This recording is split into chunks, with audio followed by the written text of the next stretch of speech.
Welcome to ISR 9 news బులెటిన్లో ముందుగా headlines.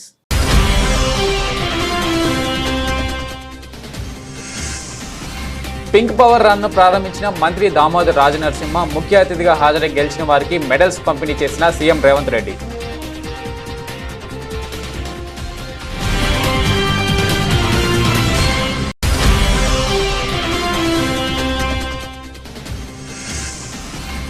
పేదలకు ఇళ్లు లేకుండా చేయడమే రేవంత్ రెడ్డి లక్ష్యమన్న బీఆర్ఎస్ ఎమ్మెల్యే హరీష్ రావు. బాధితుల పట్ల ప్రభుత్వం దారుణంగా వ్యవహరిస్తుందని విమర్శ.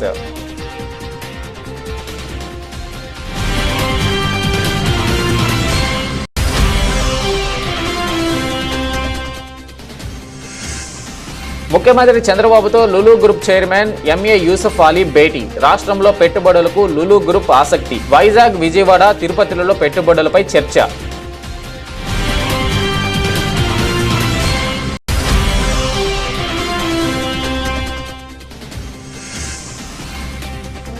మూసీ హైడ్రా బాధితులకు అండగా బీఆర్ఎస్.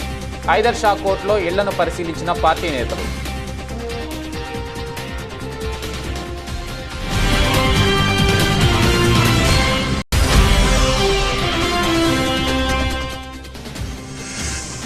బఫర్ జోన్ ఎఫ్టీఎల్ పరిధిలోని ఇళ్లను ఎప్పటికైనా తొలగించాల్సిందే. నిర్వాసితులను అన్ని విధాలుగా ఆదుకుంటామన్న Musi river front MD Dana Kishore.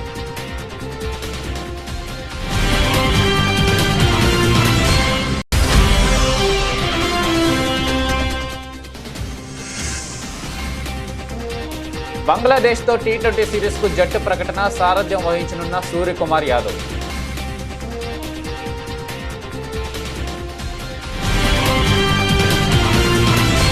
Breast క్యాన్సర్పై ప్రజల్లో అవగాహన కల్పించేందుకు ఉద్దేశించిన పింక్ పవర్ రన్ 2024ను మంత్రి దామోదర్ రాజనరసింహ ప్రారంభించారు. సుధారెడ్డి ఫౌండేషన్ ఆధ్వర్యంలో గచ్చిబౌలి స్టేడియంలో నిర్వహించిన ఈ మారథాన్ను వైద్య ఆరోగ్య మంత్రి జెండా ఊపి ప్రారంభించారు. ఒకేసారి 3K, 5K, 10K రన్ను నిర్వహించారు. ఈ కార్యక్రమానికి ముఖ్య అతిథిగా హాజరైన సీఎం రేవంత్ రెడ్డి పింక్ మారథాన్లో గెలిచిన వారికి మెడల్స్ పంపిణీ చేశారు. ఈ కార్యక్రమంలో సుమారు 5,000 మంది పాల్గొన్నారు. గిన్నిస్ బుక్ ఆఫ్ వరల్డ్ రికార్డ్స్లో స్థానం సంపాదించేందుకు ఈ కార్యక్రమాన్ని పెద్ద ఎత్తున ఏర్పాటు చేశారు. Pink Power Run. I am proud to say that Telangana is committed to improving healthcare for women. We believe that health of women is foundation to the well-being of families and communities. I congratulate all the participants here today. Your presence shows solidarity and women across the state who face health challenges. Each step you take today is a step towards a future where no woman has to face these challenges alone. Let us take this journey forward. We will continue to build more hospitals, strengthen our healthcare systems, and create a society where women's health and welfare are given utmost attention. Together, we can build a healthier, more empowered future for the women of Telangana. I would lastly like to congratulate Sudha Reddy Garu and Mega Krishna Reddy Garu and her team foundation on organizing this run. Thank you. Musi Hydraa బాధితులకు BRS party అండగా నిలిచింది. మాజీ మంత్రులు హరీష్ రావు, సబితా ఇంద్రారెడ్డి నేతృత్వంలో BRS party ఎమ్మెల్యేలు, ఎమ్మెల్సీల బృందం మూసీ పరివాహక ప్రాంతాల్లో పర్యటిస్తున్నారు. ఇందులో భాగంగా హైదర్ షా కోర్టులో మూసీ బాధితుల ఇళ్లను పరిశీలిస్తున్నారు. బాధితులకు అండగా ఉంటామని భరోసానిస్తున్నారు. పార్టీ తరపున న్యాయపరంగా పోరాటం చేస్తామని వెల్లడించారు. ప్రభుత్వానికి వ్యతిరేకంగా మూసీ బాధితులు చేస్తున్న ధర్నాకు మద్దతు తెలిపారు. అంతకుముందు బీఆర్ఎస్ ఎమ్మెల్యేలు, ఎమ్మెల్సీలు తెలంగాణ భవన్కు చేరుకున్నారు. అక్కడి నుంచి హైదర్ షా కోర్టులో క్షేత్రస్థాయి పరిశీలనకు బయలుదేరుతుండగా వారిని పోలీసులు అడ్డుకుని ప్రయత్నించారు. అయినప్పటికీ ప్రజాప్రతినిధులు మూసీ బాధితుల వద్దకు వెళ్లారు. మీ కాలనీలో ఎవరు కొత్తగా వచ్చినా కూడా ఎవరిని అనుమతించకండి. ఎలాంటి విషయం ఉందా మనకు పార్టీ అండగా ఉంది. పార్టీ యొక్క అనుమతి తీసుకొని, పార్టీ పెద్దల సలహాలు తీసుకొని ముందుకెళ్దాం తప్ప ఎట్టి పరిస్థితుల్లో కూడా మనం జాగాలు ఖాళీ చేసేది లేదు. ఎవడు వచ్చినా ఖబర్దారని ఈ సందర్భంగా మీకు ఒకటే తెలియజేస్తున్నాను. Thank you very much.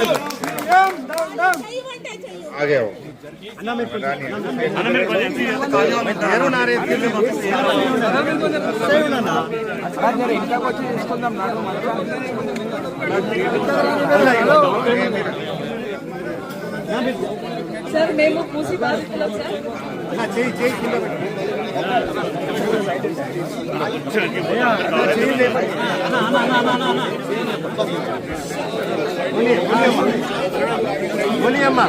Sir మేము మూసి బాధితులం సార్.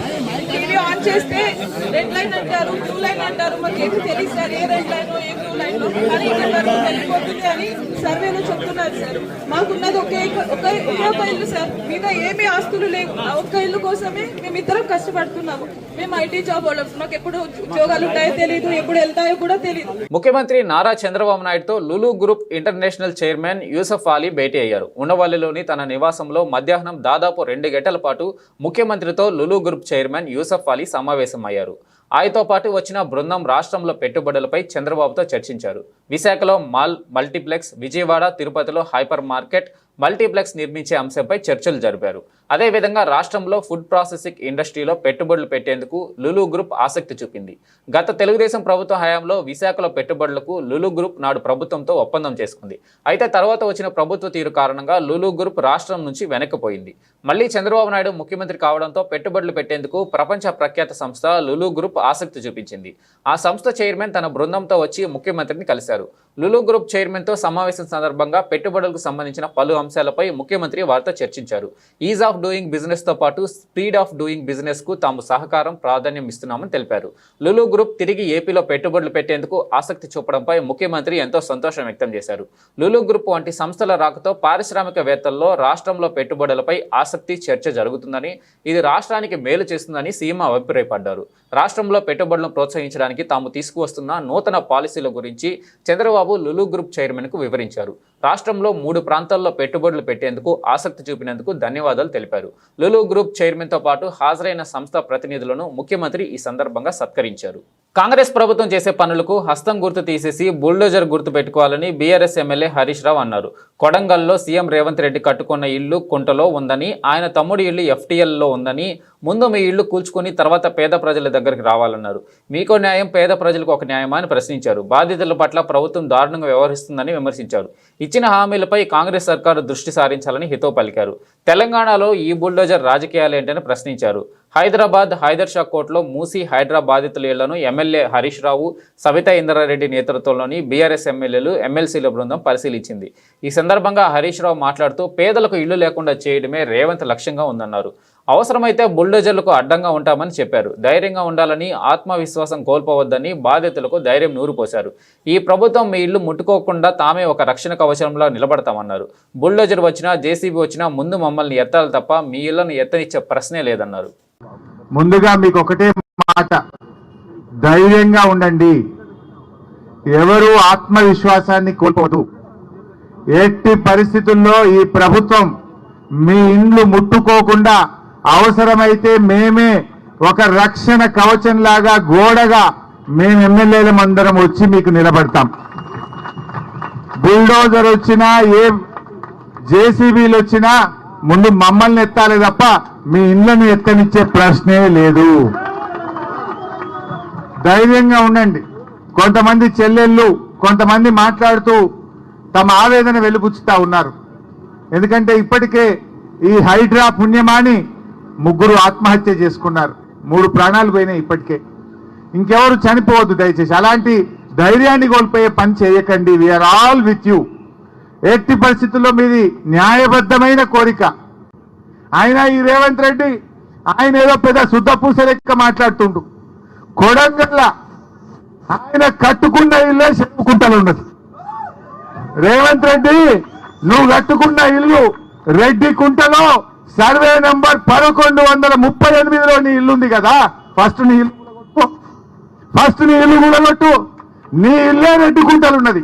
నీ తమ్ముని ఇల్లే FTL ఉన్నది. నీ తమ్మునికో రూలు, నీకో రూలు, గరీబులకు ఒక రూలా అని నేను అడుగుతా ఉన్నా. ఇదెక్క న్యాయం? 9 నెలల నిండు గర్భిణి సరిత అనే అమ్మాయి ఇక్కడికి వచ్చి నెల రోజుల నుంచి నిద్రపోతలేనన్నా, కంటి మీద కురుకు లేదని 9 నెలల గర్భిణి మాట్లాడుతా ఉంది. నిన్న తెలంగాణ భవన్కి వచ్చి అక్కా చెల్లెలు మాట్లాడుతుంటే నా కళ్ళల్లో నీళ్లు ఆగలే, నీళ్లు కారిపోయినాయి నాకు తెలియకుండానే. నాకు అర్థమైతలేదు ఈ రేవంత్ రెడ్డిది రాతి గుండెనా ఇంకేమన్నా గుండెనా నాకైతే అర్థమైతలేదు. మీ బాధలు వింటుంటే, మీ కన్నీళ్లు చూస్తుంటే రాతి గుండె కూడా కరిగిపోతుంది. కానీ రేవంత్ రెడ్డి గుండె ఎందుకు కరుగుతలేదో నాకైతే అర్థమైతలేదు. బఫర్ జోన్ ఎఫ్టీఎల్ పరిధిలోని ఇళ్లను ఎప్పటికైనా తొలగించాల్సిందేనని Musi river front MD Danakishore అన్నారు. నిర్వాసితులను అన్ని విధాలుగా ఆదుకుంటామన్నారు. మూసీ పరివాహక ప్రాంతం నుంచి ఎవరిని బలవంతంగా పంపించడం లేదని, వారికి నచ్చజెప్పి తరలిస్తున్నట్టు చెప్పారు. హైడ్రా కమిషనర్ రంగనాథ్ ఇతర అధికారులతో కలిసి ఆయన మీడియా సమావేశం నిర్వహించారు. ఈ సందర్భంగా ఆయన మాట్లాడుతూ మూసీకి వరద వస్తే ఇబ్బంది పడింది ప్రజలే అన్నారు. 1927లో వరదల కారణంగా భారీ నష్టం జరిగిందని దానకిషోర్ వెల్లడించారు. ప్రస్తుతం హైదరాబాద్లో 1 కోటి జనాభా ఉందన్నారు. మూసీ పరివాహక ప్రాంతం మురికి కూపంగా మారిందని, దానిని మార్చాల్సిన అవసరం ఉందన్నారు. మూసీ పరిధిలోని ఎమ్మెల్యేలను తీసుకొని క్షేత్రస్థాయి పర్యటనకు వెళ్తామన్నారు. మూసీ నది పరిసరాలకు పూర్వవైభవం తీసుకొచ్చేందుకు చర్యలు చేపడుతున్నట్టు చెప్పారు. 2030 కల్లా హైదరాబాద్ ఆర్థిక వ్యవస్థ $250 బిలియన్ చేరుకుంటుందని, అందుకు అనుగుణంగా నగరాన్ని మార్చాల్సి ఉందన్నారు. ఈ నేపథ్యంలో మరి పునరావాసం కల్పించాల్సిన అవసరం లేదా? ఇప్పుడు మీకు ఇంతకుముందు చెప్పినట్టు ప్రతిసారి ఆ రివర్ బెడ్లో ఉన్న ప్రజలు ఈ ఇబ్బందులు పడుతూనే ఉండాల్సిందేనా? వాళ్ళందరూ కూడాను డబుల్ బెడ్రూమ్ల కోసం అప్లై చేసుకున్నారు. ప్రతి ఒక్కరు. నేను పోయి కలిశాను. ఒక వారం రోజుల క్రితం నేను, మినిస్టర్ పొన్నం ప్రభాకర్ గారు, తర్వాత కమిషనరు, కలెక్టర్ అందరం పోయి 2-3 స్థలాలు చూసాము. ప్రజలతో మాట్లాడాము. వాళ్ళు అక్కడ వెళ్ళేదానికి సిద్ధంగా ఉన్నారు. అక్కడ వాళ్ళు ఏం చెప్తున్నారంటే, సడన్గా మీరు మూవ్ చేస్తున్నారు సార్, బలవంతంగా తీసేస్తున్నారు, మమ్మల్ని కొట్టేస్తారని భావిస్తుంటే, అమ్మ కొట్టాలనుకుంటే ప్రభుత్వం ఎప్పుడు మొదలు పెట్టేది. ఆ ఉద్దేశమే లేదు ప్రభుత్వానికి. మిమ్మల్ని పూర్తిగా అక్కడి నుంచి షిఫ్ట్ చేసిన తర్వాతనే ప్రతి కుటుంబాన్ని వాళ్ళ చేత అంగీకారం తీసుకొని వాళ్ళకి మంచి డబుల్ బెడ్రూమ్ ఇచ్చిన తర్వాతనే చేస్తామని చెప్పాను. ఒక ప్రశ్న అడిగాను వాళ్ళు, నేను మీరందరూ డబుల్ బెడ్రూమ్లకు అప్లై చేసుకున్నారా? అందరూ డబుల్ బెడ్రూమ్లకు అప్లై చేసుకున్నాం. ఎవరికైనా వచ్చిందా? ఇంతవరకు రాలేదు. అది ఒక లాటరీ పద్ధతిలో ఉంది. దాదాపు ఒక 60,000 ఇళ్ళు ఇవ్వడం జరిగింది. ఇంకా కొన్ని నిర్మాణంలో ఉన్నాయి. నేను మరి డబుల్ బెడ్రూమ్లు ఇస్తే వెళ్ళిపోతామని సిద్ధంగా ఉన్నామని చెప్పారు. కానీ సరే, ఇది ఎంజీపీఎస్ వద్ద మూసీలోనే మెట్రో రైలు కూడా అప్పట్లో కట్టింది, దాని పరిస్థితి ఏమంటారు? ఆ ప్రశ్న మాకు వచ్చినటువంటి నేను ఎన్జిఓలు కూడా అడిగారు. చాలా సీరియస్ ప్రశ్న, దాని గురించి ఆలోచించాల్సిన అవసరం ఉంది. తప్పనిసరిగా దాని మీద కూడా అంటే ప్రైవేట్ సంబంధించినటువంటి ప్రాపర్టీస్ ఏదైతే ఉన్నాయో ఎంక్రోచ్మెంట్స్ అన్ని తీసేస్తున్నారు కదా సార్, మరి గవర్నమెంట్ సంబంధించిన విషయంలో ఎట్లా గవర్నమెంట్ రియాక్ట్ ఎట్లా కాబోతుంది? దాన్ని పై స్థాయి చర్చలు జరుగుతుంది. ఎన్జిఓలు వచ్చినప్పుడు అడిగారు నా విషయం, సార్ ఇక్కడ ఉంది కదా దీన్ని మీరు తీసేస్తారని అడిగారు. తప్పనిసరిగా చర్చించి దాని తగు రీతిలో స్పందిస్తాం దానికి. శ్రీవారి ప్రసాదంలో కల్తీ జరిగిందంటూ చంద్రబాబు చేసిన వ్యాఖ్యలు కోట్లాది మంది భక్తుల మనోభావాలను దెబ్బతీశాయని వైసీపీ ప్రధాన కార్యదర్శి సజ్జల రామకృష్ణారెడ్డి అన్నారు. కొన్ని యూట్యూబ్ ఛానల్స్ ద్వారా లడ్డూ కల్తీ జరిగిందని బలంగా ప్రచారం జరిపించారని విమర్శించారు. చంద్రబాబు చేసిన వ్యాఖ్యల నేపథ్యంలో లడ్డూ వివాదంపై టీటీడీ మాజీ chairman YCP MP YV Subbareddy ప్రమాణం చేయడానికి సిద్ధమయ్యారని, మరోపక్క సుప్రీంకోర్టుకు వెళ్లారని చెప్పారు. మామూలుగా అయితే చంద్రబాబు చేసిన అపచార వ్యాఖ్యలు ప్రజల్లోకి వెళ్లవని అన్నారు. ఆ పాపం చంద్రబాబుదే అనే నిజం ప్రజలకు తెలియాలన్నారు. అయోధ్య రామాలయం వారు కూడా టీటీడీ విధానం నచ్చి ఇక్కడకు నుండి లడ్డూలు తీసుకోవడానికి ముందుకు వచ్చారని తెలిపారు. కల్తీ లేకుండా ప్రసాదాలు, భోజనాలు అందించిన చరిత్ర టీటీడీకి ఉందని, ఇప్పుడు ఆ నమ్మకాన్ని చంద్రబాబు పోగొట్టే ప్రయత్నం చేశాడని విమర్శించారు. షోకాజ్ నోటీసులో జంతువుల కొవ్వుకు సంబంధించిన అంశమే లేదని అన్నారు. జంతువుల కొవ్వు ఉన్నట్లు ఏ రిపోర్టులను చూపించడం లేదని అన్నారు. ముఖ్యమంత్రి జంతువుల కొవ్వు ఉందని ప్రస్తావించినా కూడా నోటీసులో ఎందుకు చేర్చలేదని సజ్జల ప్రశ్నించారు. చంద్రబాబు ఘోరమైన అబద్ధం ఆడారని విమర్శించారు. యానిమల్ ఫ్యాట్ అని చెప్పినా రిపోర్టులు ఎందుకు లేదని ప్రజలందరూ అడగాలన్నారు. బుడమేరు వరదలపై చర్చను డైవర్ట్ చేసి లడ్డూ వివాదం వైపు మళ్లించారని సజ్జల మండిపడ్డారు. డిక్లరేషన్పై టీటీడీ వారు మాట్లాడాలి కానీ ప్రభుత్వం ఎందుకు మాట్లాడుతుందని ప్రశ్నించారు. 10 రోజులైనా ఇంకా 10 ఏళ్ళైనా చంద్రబాబు నాయుడు గారు ఏదైతే కామెంట్ చేశారో, వ్యాఖ్య చేశారో, దుర్మార్గపు వ్యాఖ్య, ఘోరమైన అపచారం ఏదైతే చేశారో, ఆ వ్యాఖ్య తాలూకు ఎఫెక్ట్, ప్రభావం అయితే అంత సులభంగా పోదు. దాన్ని మళ్ళీ భక్తుల్లో ఆ విశ్వాసం పాదుగొల్పాల్సింది. నిజంగా ఇంతవరకు ఏమీ జరగని దాన్ని జరిగినట్టుగా ఒక ఘోరమైన అబద్ధం ఆడేసి పైగా రిపీటెడ్గా ఆయన మాట్లాడడం అనేది ఎంత దారుణమో అందరికీ తెలియాల్సింది. అలాగే ఆయన చేసిన వ్యాఖ్య, ఆ పాపం చేసింది చంద్రబాబు నాయుడు అనే విషయం కూడా ప్రపంచమంతా తెలియాల్సింది. పేదవాళ్లను, చిన్నవాళ్లను బాధ పెట్టే ఉద్దేశం హైడ్రాకు లేదు. హైడ్రాను బూచుగా చూపుతున్నారు. హైడ్రా ఒక భరోసా, బాధ్యత అని హైడ్రా కమిషనర్ ఏవి రంగన స్పష్టం చేశారు. కూల్చివేతల్లో ఉన్న వారంతా పేదలు కాదని, ఆక్రమణలకు పాల్పడిన వారే ఉన్నారని చెప్పారు. చెరువులో ఇళ్లు కట్టుకోవడం ఎవరికీ హక్కు కాదని, అర్హతలు లేని వారు పర్మిషన్లు ఇస్తే ఎలా చెల్లుతాయని ప్రశ్నించారు. అక్రమ కట్టడాలను మాత్రమే హైడ్రా కూల్చివేస్తుందని, జీహెచ్ఎంసీ, హెచ్ఎండిఏ, పంచాయతీ అనుమతులు ఉన్న వాటిని కూల్చడం లేదని, ప్రజలు నివాసం ఉండే ఇళ్లను కూడా కూల్చడం లేదని తెలిపారు. కూల్చివేతలకు సంబంధించి ముందే సమాచారం ఇస్తున్నామని, ఒకవేళ ఖాళీ చేయకుంటే మరింత సమయం ఇస్తున్నామని చెప్పారు. సచివాలయంలో శనివారం నిర్వహించిన మీడియా సమావేశంలో ఆయన మాట్లాడుతూ హైడ్రాకు సంబంధించిన పలు విషయాలను వివరించారు. హైడ్రాపై జరుగుతున్న ప్రచారాన్ని ఖండించారు. ఇల్లు స్థలాలు కొనుగోలు చేసేటప్పుడు ప్రజలు కనీసం ఎంక్వైరీ చేయడం లేదని, రుణాలు ఇచ్చే ముందు బ్యాంకులు కూడా విధులు సరిగా నిర్వర్తించడం లేదని అన్నారు. కానీ ఎవరో అక్కడ ఏమంటారు మాట్లాడేవాళ్ళు ఆ భయాన్ని చూపిస్తూ, ఆందోళన చూపిస్తూ హైడ్రా అనేది ఒక బూచిగా చూపించడం అనేది కూడా ఇదైంది. హైడ్రా అనేది ఒక బూచియో లేకపోతే ఒక ఇది ఇందాక చెప్తున్నట్టు ఒక గ్రే హౌన్స్ దాకా వెళ్ళి చేసేది కాదు. హైడ్రా అంటే ఒక భరోసా అనేది గుర్తుపెట్టుకోవాలి. ఈ వ్యవస్థల్ని ఇదంతా ఇది నుంచి వర్షాల నుంచి కాపాడటానికి ప్రయత్నం చేస్తున్నటువంటి ఒక ఇన్స్టిట్యూషన్గా తీసుకోవాలి. అంతేగాని దీన్ని బూచిగా ఒక రాక్షసిగా చూపిస్తే గనక రేపు ముందు తరాలకి మన చెరువుల్ని కాపాడుకోలేము, మన పబ్లిక్ ల్యాండ్స్ కాపాడుకోలేము. ఎందుకంటే ఇట్లాంటి ప్రయత్నం దేశంలో ఎవరు చేయలేదు. కేవలం ప్రభుత్వం చేసినప్పుడు ఈ ప్రభుత్వం యొక్క ఒక మంచి సంకల్పంతో ఇది చేసినప్పుడు ముఖ్యమంత్రి గారు చాలా స్పష్టంగా చెప్పారు. దీన్ని మనం చాలా జాగ్రత్తగా నోటీసులు ఇవ్వాల్సిన అవసరం లేదు. వాటర్ బాడీస్లో కనుక స్ట్రక్చర్స్ ఉంటే కనుక నోటీసులు ఇవ్వాల్సిన అవసరం లేదు. అయినా కానీ కూడా వాళ్ళకి ముందుగా చెప్తున్నాం. చెప్పేసి వాళ్ళకి ముందుగా నోటీసులు ఇచ్చి వాళ్ళకి అందరికీ కూడా చాలా స్పష్టంగా క్లియర్గా చెప్తున్నాం, మీరు ఇదిగో ఇదని చెప్పి. అయినా ఇంకా కొంతమంది సీరియస్గా తీసుకోకపోతే ముఖ్యమంత్రి గారు మాకు చెప్పడం కూడా చాలా స్పష్టమైన ఆదేశాలు ఇచ్చారు. చిన్నవాళ్ళు, పేదవాళ్ళు, లోవర్ మిడిల్ సెగ్మెంట్ ఉంటే కనుక వాళ్ళు ఎవరు కూడా మనకి సఫిషియెంట్ టైం ఇస్తాం. ఒకవేళ కనుక మనకి వాళ్ళు టైం ఇచ్చిన తర్వాత కూడా వాళ్ళు చేయలేదనుకోండి, ఇంకో 2 రోజులు ఇద్దాం, పోయేదేం లేదు.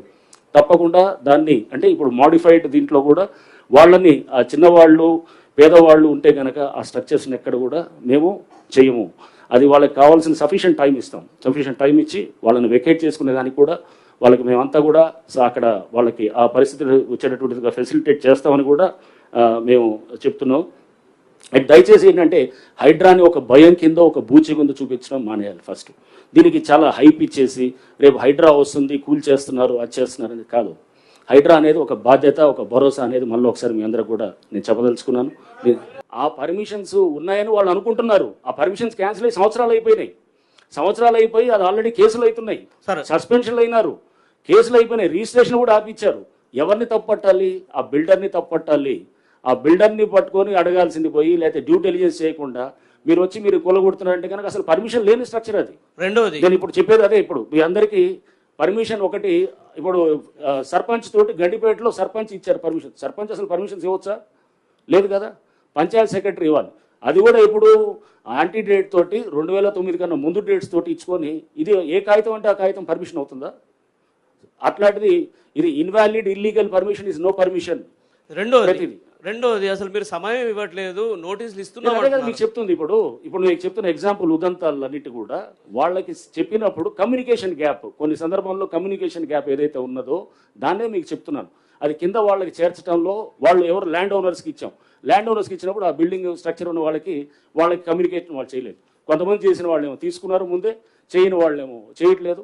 అండ్ ఎట్లానే ఇది అంటే నేను అనేది ఈ గ్యాప్ దాన్ని ఉంటుందని ఇంకా ముందు కూడా. ఎందుకంటే పేదవాళ్ళకి లేకపోతే దిగువ మధ్య తరగతి వాళ్ళకి ఇబ్బంది చేయాలనేది హైడ్రా కానీ ప్రభుత్వం యొక్క అభిమతం కాదు. రాష్ట్ర బీసీ ఈడబ్ల్యూఎస్ సంక్షేమ చేనేత మరియు జౌళి శాఖ మంత్రి ఎస్ సవిత విజయవాడ చేనేతలకు ఆర్థిక భరోసా కల్పించేలా రాష్ట్ర వ్యాప్తంగా ఎగ్జిబిషన్లు, హ్యాండ్లూమ్ బజార్లు ఏర్పాటు చేయనున్నట్లు రాష్ట్ర బీసీ ఈడబ్ల్యూఎస్ సంక్షేమ చేనేత మరియు జౌళి శాఖ మంత్రి ఎస్ సవిత తెలిపారు. విజయవాడ నగరంలోని పీవీపీ స్క్వేర్ మాల్లో ఏర్పాటు చేసిన హ్యాండ్లూమ్ బజార్ను శనివారం ఆమె జ్యోతి వెలిగించి ప్రారంభించారు. ఈ సందర్భంగా నిర్వహించిన విలేకరుల సమావేశంలో మంత్రి మాట్లాడుతూ చేనేత కార్మికులకు పరిశ్రమ అభివృద్ధి సీఎం చంద్రబాబు నాయుడు అధిక ప్రాధాన్యమిస్తున్నారు. ప్రస్తుత మార్పులకు అనుగుణంగా ట్రెండ్కు తగ్గట్టుగా చేనేత దుస్తుల తయారీలో డిజైన్లను క్రాఫ్ట్ కౌన్సిల్ ఆఫ్ ఏపీ ఆధ్వర్యంలో నూతన డిజైన్లు రూపొందిస్తున్నామన్నారు. ఈ డిజైన్లను చేనేత వస్త్రాల తయారీలో వినియోగించేలా రైతన్నలకు శిక్షణ ఇస్తున్నామన్నారు. చేనేత వస్త్రాల తయారీలో న్యాచురల్ కలర్స్ వినియోగంపై ప్రత్యేక శిక్షణ కార్యక్రమాలు నిర్వహిస్తున్నామన్నారు. కేవలం డిజైన్లు రూపొందించడమే కాకుండా నేతన్నలు తయారు చేసే వస్త్రాలకు మార్కెటింగ్ సదుపాయం కూడా చంద్రబాబు ప్రభుత్వం కల్పిస్తుందన్నారు. అంతిమంగా చేనేతలకు మేలు చేయాలన్నదే సీఎం చంద్రబాబు నాయుడు ప్రధాన లక్ష్యం అన్నారు. ఈరోజు పీవీపీ మాల్లో హ్యాండ్లూమ్స్ బజార్ ఏర్పాటు చేశారు. వారికి కూడా ప్రత్యేకమైన ధన్యవాదాలు కూడా మేము తెలియజేస్తున్నాం. గత 6 సంవత్సరాలుగా ఈ మాల్ వాళ్ళు కూడా ఉచితంగా ఇవ్వటం, ఈరోజు మొదలుపెట్టి గాంధీ జయంతి వరకు హ్యాండ్లూమ్స్ బజార్ ఇక్కడ స్టార్ట్ అవుతుంది. మేము తెలియజేసేది ఒకటే, ప్రజలందరికీ నేను తెలియజేసేది ఒకటే, దయచేసి చేనేతలను కాపాడండి. అందరూ చేనేత వస్త్రాలు వారానికి ఒక్కరోజైనా ధరించవలసిందిగా కూడా కోరుకుంటున్నాం. అదేవిధంగా ఆరోగ్యానికి కూడా చాలా మంచిదన్న విషయాన్ని కూడా మీకు తెలియజేస్తున్నాం. ముఖ్యమంత్రి చంద్రబాబు నాయుడు గారు కూడా గత 100 రోజుల్లో చేనేతలకు పెద్దపీట వేయాలి, గత పూర్వవైభవం తీసుకురావాలనే ఆలోచనలోనే మమ్మల్ని కూడా దశాదిశ నిర్దేశించారు. ఏదైతే చేనేతలు తయారు చేసిన వస్తువులు ఏ విధంగా మార్కెటింగ్ తీసుకెళ్ళాలి, ఈరోజు ట్రెండ్ ప్రకారం వాళ్ళకి శిక్షణా తరగతులు ఇచ్చి, ఎక్కడైతే ఈ మోడర్న్ విధానాన్ని మేము కూడా శిక్షణా తరగతులు ఇచ్చి వాళ్ళను ఉత్పత్తి తయారు చేసి అది సెల్లర్స్ బయర్స్ మీటింగ్ కూడా దగ్గరలో పెట్టబోతున్నాం అనే విషయాన్ని కూడా తెలియజేస్తున్నాం. గతంలో కూడా చంద్రబాబు నాయుడు గారే స్వయాన హ్యాండ్లూమ్స్ డేకి చంద్రబాబు నాయుడు గారే వచ్చి హ్యాండ్లూమ్స్ ఎగ్జిబిషన్ కూడా ఓపెన్ చేశారు. స్వయాన ఆ రోజు గతంలో 5 సంవత్సరాల్లో ఎగ్జిబిషన్ పెడితే 20,000 జరిగేది. మళ్ళీ రోజు చంద్రబాబు నాయుడు గారు ఓపెన్ చేసిన ఎగ్జిబిషన్స్లో 3 కోట్ల దాకా కూడా టర్న్ అవ్వలేదు. చేనేతలు అందరికీ ధైర్యం, చంద్రబాబు నాయుడు గారు వచ్చారు, చేనేతలకు అండగా ఉంటారు. వాళ్ళు తయారు చేసిన వస్తువులను కూడా మేము అనేక చోట్ల ఎగ్జిబిషన్స్ కూడా పెట్టి మార్కెటింగ్ కూడా చేయబోతున్నాం అనే విషయాన్ని కూడా మీకు తెలియజేస్తున్నాం. కాంగ్రెస్ ప్రభుత్వం హైడ్రా పేరుతో విధ్వంసం సృష్టిస్తుందని మాజీ మంత్రి సూర్యాపేట ఎమ్మెల్యే జగదీశ్వర్ రెడ్డి మండిపడ్డారు. సూర్యాపేట జిల్లా కేంద్రంలోని సద్దుల చెరువు సమీపంలో గల 30, 42, 43 వార్డుల్లో శనివారం ఆయన పర్యటించారు. గత 4 రోజులుగా కూల్చివేతల కలకలంతో నిద్రలేని రాత్రులు గడుపుతున్న కుటుంబాలకు ధైర్యం చెప్పారు. అనంతరం ఆయన మీడియాతో మాట్లాడుతూ సోయిలేని ప్రభుత్వం, బాధ్యత లేని ముఖ్యమంత్రి, అర్థం పద్ధం లేని మంత్రుల పనులతో లక్షలాది మంది ప్రజలు ఇబ్బంది పడుతున్నారన్నారు. పోలీసులను అడ్డం పెట్టుకుని ప్రభుత్వం కూల్చివేతలకు పాల్పడడం ఆశ్చర్యంగా ఉందన్నారు. చెరువుల కుంటలను రక్షించాలని, నీళ్లను సంరక్షించాలని, అయితే అదే సమయంలో ప్రభుత్వానికి ప్రజలపై బాధ్యత కూడా ఉండాలని సూచించారు. ఈ 70 ఏళ్ల కాలంలో ఎక్కడ చెరువులు, నీటి కుంటలు, నాలాలకు బఫర్ జోన్లు నిర్ణయించి బోర్డులు పెట్టలేదని అన్నారు. సూర్యాపేట సద్దుల చెరువు కింద ప్రాంతం ఎట్టి పరిస్థితుల్లోనూ FTL కాదని, తొందరపాటు నిర్ణయం తీసుకుంటే ప్రభుత్వం తీవ్ర ఇబ్బందులు ఎదుర్కోవాల్సి వస్తుందని కలెక్టర్ను కలిసి చెప్పనున్నట్టు తెలిపారు.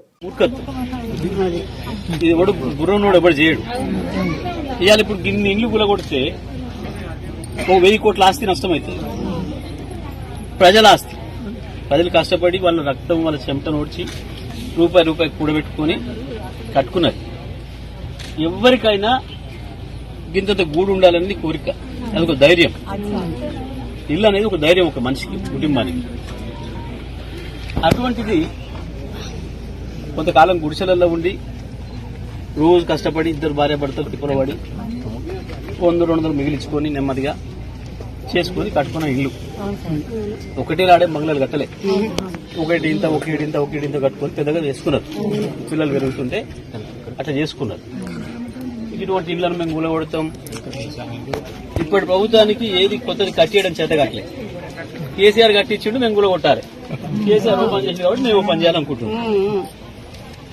కూలగొట్టి పేరు తెచ్చుకుంటాం అనుకుంటున్నారు మూర్తి. అది జరగదు ఎట్టి పరిస్థితుల్లో. ఒకటే గుర్తుపెట్టుకోండి, మీరు ఇప్పుడు నిన్న మనం ఎట్లయితే ఐక్యంగా నిలబడి ఉన్నారో గదే ఐక్యంగా ఉండండి. నేను కూడా మేమటే ఉంటా. ప్రాణం పోయినా ఇల్లు కొనిచ్చేది లేదు. ఎవరైనా ప్రభుత్వాన్ని నమ్మాలి కదా, ప్రభుత్వాన్ని నమ్ముతాం కదా. రిజిస్ట్రేషన్ అయిందంటేనే మనకు నమ్మకం. అమ్మ రిజిస్ట్రేషన్ ఏంటంటే మాకు ముద్ర పడ్డది, గవర్నమెంట్ మాకు రక్షణ ఇస్తుంది అని అనుకుంటాం. ఎవరైనా గవర్నమెంట్ రిజిస్ట్రేషన్ శాఖ రిజిస్ట్రేషన్ చేసే మున్సిపాలిటీ వాళ్ళు రోడ్లు వేసిరి, పర్మిషన్లు ఇచ్చిరి, కరెంట్ వేసిరి, నల్లాలు ఇచ్చిరి. ఈ అన్నింటిని నమ్మి బ్యాంక్ కూడా లోన్ ఇవ్వబట్టే అందించిన తర్వాత కూడా ఇక మనిషి నమ్మకపోతే ఎట్లుంటది. ఇంకోటి మొదటి నుంచి ఉన్నోరు కాదు, కొనుక్కున్న వాళ్ళు ఉన్నారు మధ్యలో వచ్చి కూడా. ఏ రోజు నీళ్ళు వస్తుంది రాలేదు సార్, గవర్నమెంట్ నమ్మే కదా.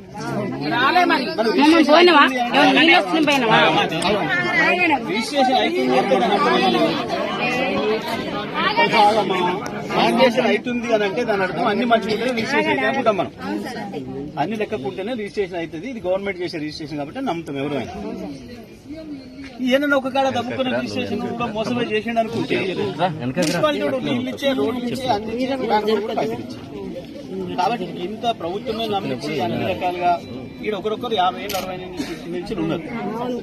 ఇంత చిన్న గుడిసెల కాడ నుంచి ఇప్పటిదాకా. వస్త్ర ప్రపంచంలో తనదైన ముద్ర వేసిన చెన్నై షాపింగ్ మాల్ నూతన షోరూం విజయవాడ బందర్ రోడ్లో ప్రముఖ హీరోయిన్ శ్రీలీల చేతుల మీదుగా లాంఛనంగా ప్రారంభమైంది.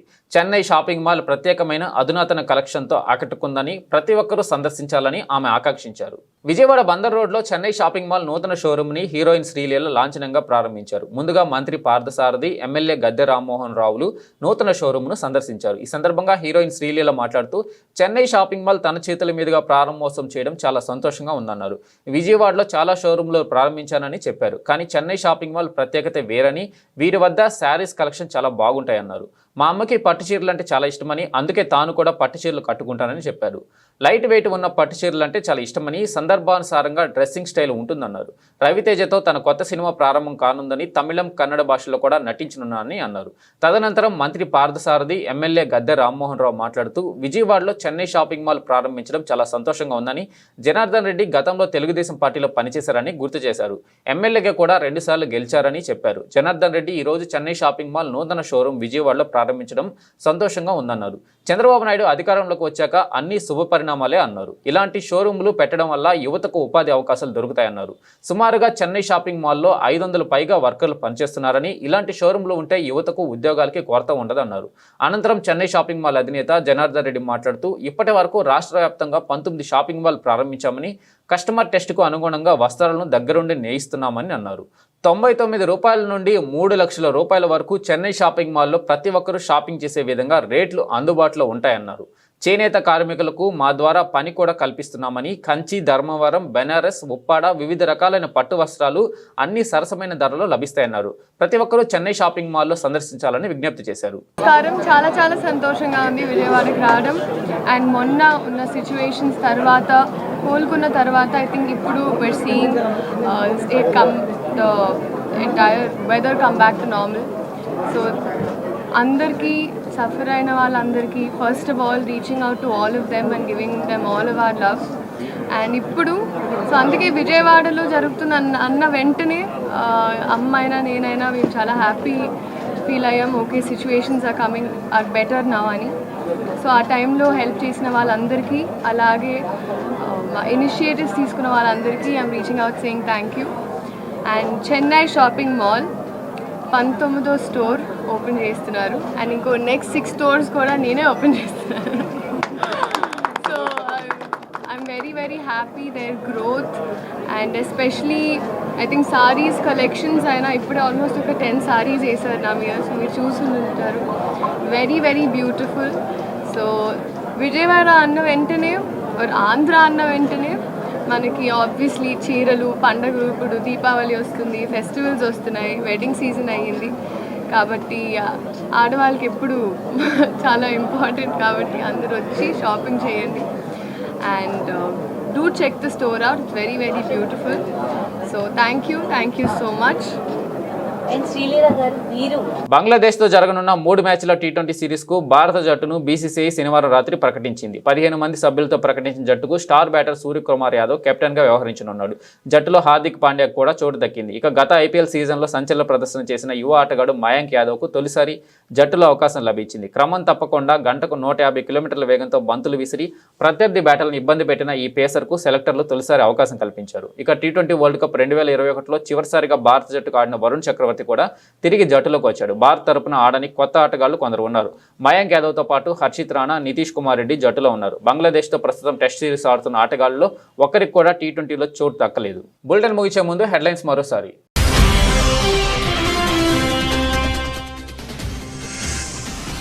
పింక్ పవర్ రన్ ను ప్రారంభించిన మంత్రి దామోదర్ రాజనరసింహ ముఖ్య అతిథిగా హాజరై గెలిచిన వారికి మెడల్స్ పంపిణీ చేసిన సీఎం రేవంత్ రెడ్డి.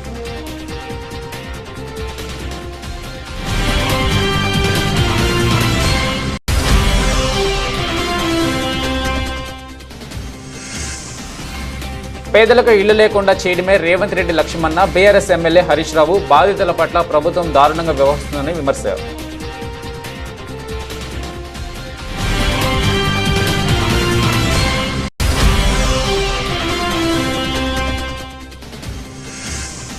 ముఖ్యమంత్రి చంద్రబాబుతో Lulu group chairman MA Yusuff Ali భేటీ. రాష్ట్రంలో పెట్టుబడులకు లులు గ్రూప్ ఆసక్తి. వైజాగ్, విజయవాడ, తిరుపతిలలో పెట్టుబడులపై చర్చ.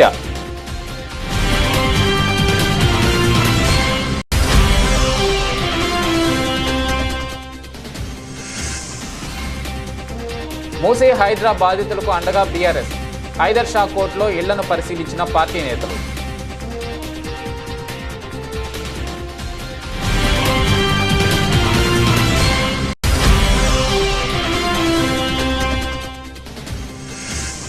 బఫర్ జోన్ ఎఫ్టీఎల్ పరిధిలోని ఇళ్లను ఎప్పటికైనా తొలగించాల్సిందే. నిర్వాసితులను అన్ని విధాలుగా ఆదుకుంటామన్న Musi river front MD Dana Kishore.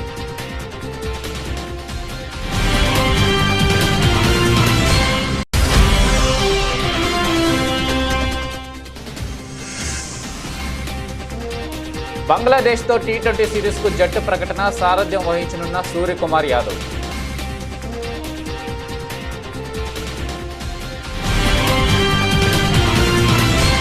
ఇవి బులెటిన్ అప్డేట్స్. చూస్తూనే ఉండండి అవర్ ఛానల్.